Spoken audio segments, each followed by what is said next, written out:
Steam rising from the kettle, sunlight seeping in through the crack of my floral shades, my mint green tea timer resting on the kitchen counter, an empty bottle sitting next to it, the crisscross pattern on my gray wool socks. 5 things I can see. Standing in the kitchen, bleary-eyed and groggy, I brush a pile of curls off my forehead, rest my elbow against the cold Formica counter, rub the soft flannel of my pajama shirt, and finally tap my foot against the terrazzo. That's 4 things I can touch. Adrian pads his way into the kitchen behind me, gentle steps across the floor. The low rumble of the water whistles to a boil, then the clink of 2 glasses being placed in the sink sends my body and brain into a slow simmer of its own. 3 things I can hear. He stands beside me as he reaches over my head and pulls down 2 mugs from my creaky wooden cabinet. I don't turn my head to look at him, I'm still trying to ground myself from the anxiety spiral I'm in after last night, but I don't need to search far for 2 things I can smell. His earthy wood smoke and winter mint scent surrounds me as he places the mugs on the counter. He crosses the room toward the cupboard, presumably to retrieve my tea box. "What number are you on?" he asks. The fact that he knows me well enough to know I'm in coping mechanism mode brings me down another notch. There's still one of my senses left to find. I touch my fingertips to my mouth, where I can still taste the honey-sweet press of his kiss on my lips. "Almost done," I say. 5 slow breaths in and out, and I'm at least stable enough to turn and look at him now. I slowly face him as he shuffles back into my space bubble. "Are you wearing my robe?" He leans against the counter next to me, all sleep-mussed and dreamy-eyed. "It's so cozy, Mel." Despite the smoldering sensation brewing in my chest, I grin as I nod my head. "I'm aware." "So are your slippers," he says around a yawn, rubbing his right foot against my left. I glance down at my pale pink slippers covered in tiny strawberries. "I thought those looked familiar," I say. He dangles a tea bag in front of my nose, and I reach up to take it from him. I always smell my tea before settling it in my cup. His hand lingers on mine, and I tense at the contact, if only to resist snuggling into him. He gently squeezes before letting go. On a shaky inhale, I sniff the tea leaves and aroma of chamomile settles all the way in the center of my chest. Birdsong fills the air outside my kitchen window. He places his winter rooibos tea in his mug, and I busy myself, pouring water over them to let them steep. It's all so familiar, except for the unspoken tension that comes from kissing your best friend the night before. For Adrian's part, he's mellow as ever, the picture of contentment, standing here in my kitchen, wearing my robe and drinking my tea and unknowingly holding my heart in his hand. "So, are we going to talk about last night?" he asks. "Nope," I say, far too quickly. I stare at the steam drifting up and away from my mug, and reach for my tea timer, setting it for 7 minutes. He gently bumps his arm against my shoulder. "Come on, Mel." I shiver at the contact, feeling off balance. I don't think I could do my grounding exercises right now, even if I wanted to.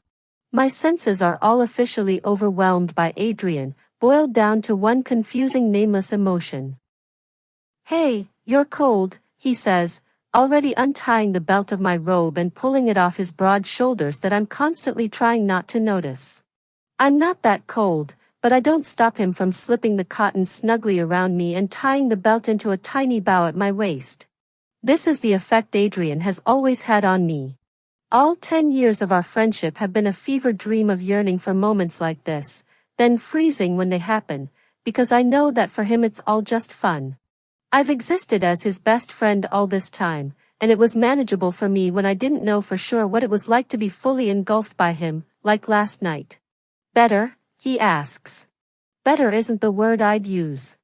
It's borderline unbearable to feel so much at once like this. I mumble, steeping my tea bag just so I have something to do with my hands. He's facing me now, my gaze set on my woolen socks pressed up against the edges of the slippers he's wearing. They must be at least 2 sizes too small on him. He tips my face up. "Why can't we talk about it?" "Why not?" "Because I've only dared to long for this to happen for years, and now that it has, I don't know what to do. Somewhere between the two of us getting back to my place after his sister's wedding last night, to splitting the last of the cider left in my fridge while sitting on my couch, laughing about how his impromptu joke was a flop during his speech, my punch-drunk brain decided one kiss would finally set me free from this constant ache to be closer to him. Except once he pulled me into his lap and our lips pressed together, all I wanted was more. It took everything in me to stop it from going further once my brain caught up with my heart. Because that was part of the deal. Remember? I was your fake date to the wedding. We were pretending for one night. Now, it's a new day. All night, we joked about fake dating and glass slippers and his electric car turning into a pumpkin. When he pulled me close on the couch, I was giddy. We're still on a fake date until midnight, I'd said. In a whisper he told me he'd wanted to kiss me all night. So there's nothing to talk about? Not even how you panicked and left me on your couch after we kissed, he says, bringing me back to the present. At each tick of the tea timer, my brain supplies another reason why I'm terrified to have this conversation. What I'm most afraid to hear him say. It won't change things. It didn't mean anything. We can just go back to being friends. 10 years of avoiding this scenario, and I screw it up in one night. Please Mel, say something.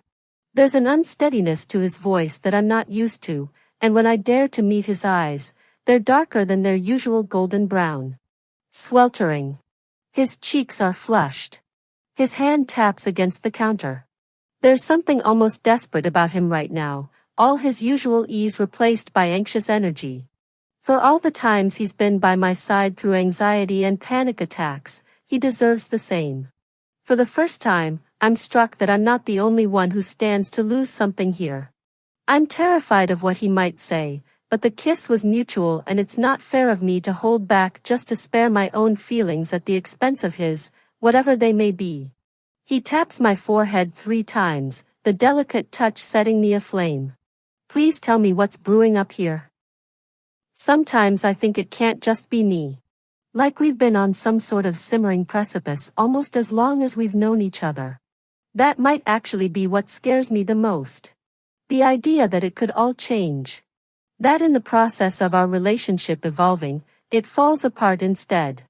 I need to let him put me out of my misery and figure out how to go back to being just friends and forget what it feels like to have all of me pressed up against all of him on the couch. I intend to say this to him, the part about being friends. I inhale and practice it in my head, then, inexplicably, a different set of words pour out of my mouth entirely. What did you mean in your speech at the wedding? It wasn't what you practiced. For someone who spends so much of her time overthinking, I sure can be impulsive when it comes to Adrian.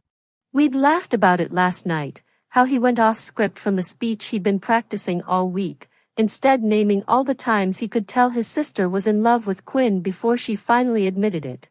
Then he tried to finish with a joke, but botched it and just ended the speech with a toast to falling. He scratches at the back of his neck, backing up slightly. This time it's him who is putting space between us. Not impressed with my improv, he says, voice strangled. It's strange to see Adrian, who is usually the rock, faltering under my gaze for once. It makes me feel braver. If you regret the kiss, please just tell me, I say. We can go back to the way things were, pretend it never happened, whatever you want. His eyes are Earl Grey now, and my heartbeat is in my throat. I don't. My chest splits in half and a tear springs from my eye. Him not wanting to be friends anymore is exactly why I was afraid of this. I understand, I say.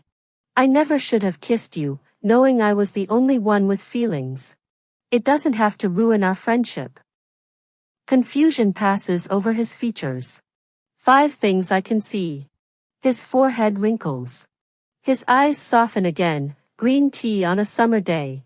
The smattering of freckles across the bridge of his nose. The tiny scar on his chin.